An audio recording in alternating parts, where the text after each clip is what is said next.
Welcome back. RBI నిన్న ప్రకటించిన మధ్యంతర మానిటరీ పాలసీలో ద్రవ్యోల్బణాన్ని అదుపు చేయడానికి వడ్డీ రేట్లను స్వల్పంగా పెంచింది. ఈ పెంపుపై మార్కెట్ వర్గాలు సానుకూలంగా స్పందించాయి. ఈ స్వల్ప పెరుగుదలను మన ఆర్థిక వ్యవస్థ భరించగలదని నిపుణులు అంటున్నారు.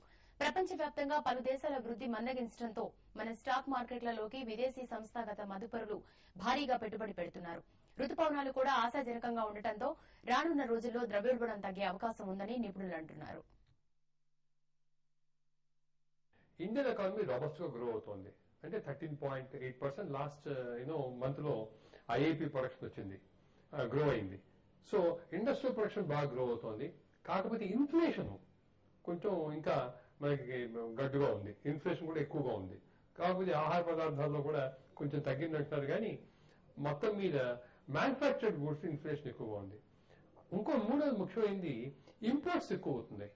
ఈ ఇంపోర్ట్స్ ఎక్కువ అవడం వల్ల నష్టం ఏమవుతుందంటే ఎక్స్పోర్ట్స్ పెరగట్లేదు. అంటే గ్లోబల్ గా ఎకానమీ ఇంప్రూవ్ అవ్వట్లేదు. అందువల్ల మన ఎక్స్పోర్ట్స్ పెరగట్లేదు. ఇండియన్ ఎకానమీ రాబస్ట్ గా గ్రో అవుతోంది. అందుకని ఇంపోర్ట్స్ ఎక్కువ అవుతుంది. ట్రేడ్ డెఫిసిట్ వచ్చింది.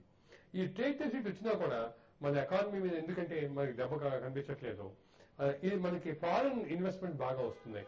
ఈ ఫారిన్ ఇన్వెస్ట్మెంట్స్ ఈ కరెంట్ అకౌంట్ డెఫిసిట్ ని, ట్రేడ్ డెఫిసిట్ ని పోవడం వల్ల మనకి అంత ఇంపాక్ట్ కనిపించట్లేదు.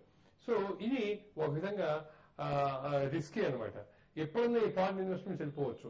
స్టాక్ మార్కెట్ 19,000 దాటిపోయింది. అంటే ఏంటి, లాట్ ఆఫ్ ఎఫ్ఐఐ ఇన్వెస్ట్మెంట్స్ వచ్చాయి. మాన్సూన్